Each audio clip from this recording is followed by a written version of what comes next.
Joe Sholze is a young 27-year-old farmer from Holmen, Wisconsin. He was one of the 2,975 attendees at this year's 2011 Moses Organic Farming Conference.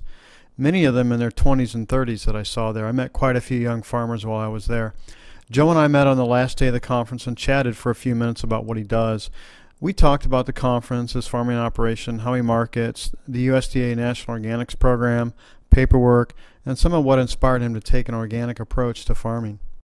This is Joe Sholze from Holmen, Wisconsin, which is, and we're here at the Moses Conference, which is in La Crosse, so this is maybe, Holmen's maybe like 10, 12, 15 miles north of here, something like that.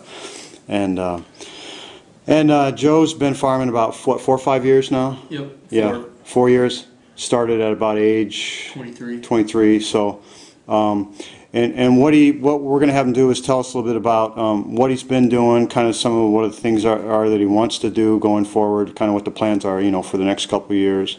But let me start with this. How long have you been coming to Moses Conference? This is my 4th year. And why do you come? It's real good as far as a place to gather material and learn new ideas and build off of, just be able to network and see what other people are doing for ideas to use for your own place. Yeah. So you've picked up a lot and incorporated a lot of that stuff, a lot of sustainable agriculture practices and stuff into what you're doing. I mean, you pick up more every year. So what's the history of kind of what you're doing right now? I mean, what you've done in the past, sort of what that led you to where you're at today, and what were some of the inspirations for that, and then what do you ultimately see as your goal in all of this, besides having a business doing it? What started all this for you? I grew up farming with my grandpa. Didn't live out there, but got dropped off there usually in the morning and night, about every day. Had cows, pigs both. Conventional, but certainly not a new style conventional. And I mean, grew up with him that way. And then did a couple other things for a few years after high school. School down by Chicago. Raced stock cars for a few years, and then kind of after that grew back, to get back into farming. So I took my other grandpa's farm, had been in CRP for 24 years. I took that out, and then started with that. And my parents just had a barn and a couple of buildings, so I started raising pigs.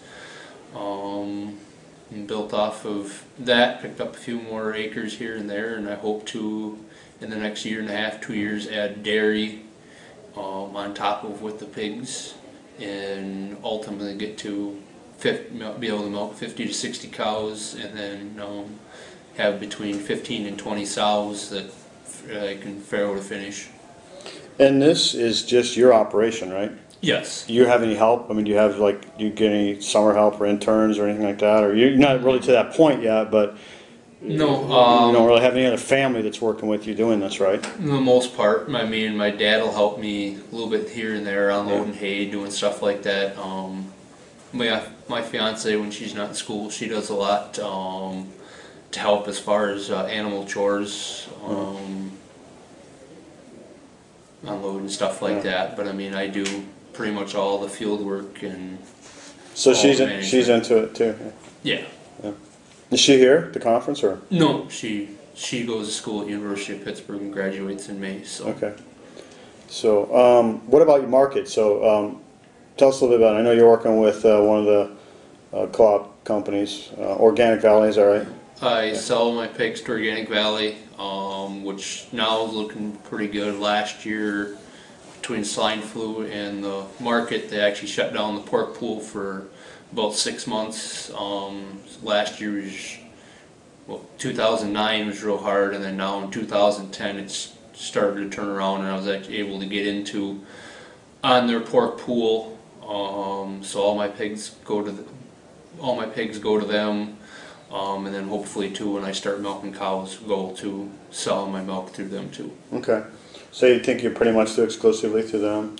As long as everything keeps to work like the way they are, I mean, they're real good to work with. I mean, it's location-wise is real close for me with everything. So I I don't foresee myself going any other way right now. Yeah, yeah. That's good. So that's a good model for you, and it works. It's already been working. You got success with it. You want to keep doing it like that. Yeah. Yeah. So you get to be the bookkeeper too, right? Yeah. It's kind of the whole thing. Well, and that's true. I mean, like a lot of small farms. I mean, that's what people do. I mean, you do the whole thing. You have, and a small business in general is that way. People have to do that, and it's not everybody's favorite part, but it's something that is a necessary part. And I don't know. You're probably like a lot of other people. You're wanting to get back out and do stuff in the field and stuff like that. But between the paperwork for keeping just the financial things of it, but also the organic paperwork extra on top of it can sometimes be a lot, to try to stay on top of. But it's probably enough. It's a necessary evil. It's enough though. I mean, if you had to do more, it'd probably be just almost too much. It's hard to say with what they did to change. I mean, it's because they're always talking about like, they might want to have farmers do this, they might have them do that. That might be an advantage for you too with Organic Valley, because you always know where your stuff's going. Yeah, and Organic Valley is pretty good. If there's NOP change, or something they're pretty good at feeding stuff down to you. So that you know what you need to do, or help you figure work through stuff easier. A lot of people don't know what NOP is. That's the USDA certification program. So just to clarify that for people. But how have you felt about that? I mean, has that been good for you to be certified? Not only knowing that you're doing the practices, but has that helped your marketing as well? Well, certainly the way that it is. I mean, to sell as organic, to go through, they have to be through the NOP program. It's nice that some of the stuff is standardized, but at the same, it's got its benefits and it's got its drawbacks. Certainly,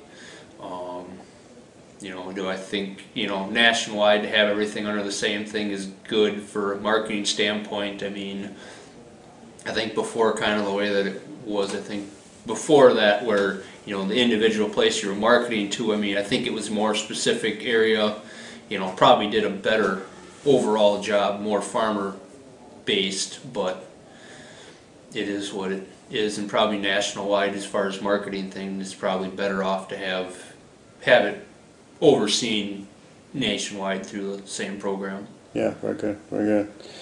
So what about the Moses Conference this year? What's been the biggest thing for you that you've gotten from it so far? I mean, what do you feel like you've learned that you came here for? Or any surprises? I mean, I know when I go to conferences and other people I talk to, I always wind up finding new opportunities or finding out about something you didn't think you were going to come across. Has that been your experience with this? Certainly, you learn more in, even different areas, but also I think as much as any of it, certainly not that the presenters aren't, just the networking you get out of meeting some of the same, seeing some of the same people every year, listening to some of the same presenters, how their stuff is changing. The more you learn on your own thing, you learn, on your own farm, you learn how to relate, more of what they're saying you can relate to more, and build off of more. I guess as far as one thing that stands out, I guess it'd be hard to say, but I guess the networking continues to build the more years that I come here. Great. You mentioned that you used to do race car driving? Yeah. Did you drive or did you build cars or what did you do? Both. Yeah. Are you still into that? No, I was for time and money both. I sold them before I started farming. A lot of time is in the farm, which obviously you see yourself continue. You want to do this the rest of your life, right? Yes. Yeah. Even if you have, everyone's going to have some kind of obstacles and hurdles as they go forward, but this is important. You think this kind of agriculture needs to continue. This sort of thing is good for you. It's a good lifestyle. You're doing it for those kinds of reasons. Is there anything else you want to speak to as far as that kind of? No, I guess when I first started looking into, I was going to pull my grapples out of CRP. I looked at the organic mainly from a money standpoint, but certainly the more I've learned from it, the more it's grown. I could never see myself trying to farm conventional way. I mean, it's certainly the right way to go. I mean, as far as where I want to be. Good, excellent. So we'll see you back here next year, is that right? I can't imagine I wouldn't be here. Yeah. Any other conferences you got planned on this year? Probably I'd be interested in going to some of the grassworks and the grazing stuff, just as far as time-wise and that. It's hard to fit it in, but I'd like to learn some more that wise, but Great.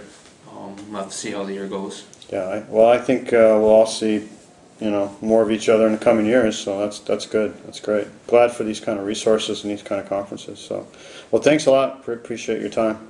No All right, problem. have a good year. Thank you.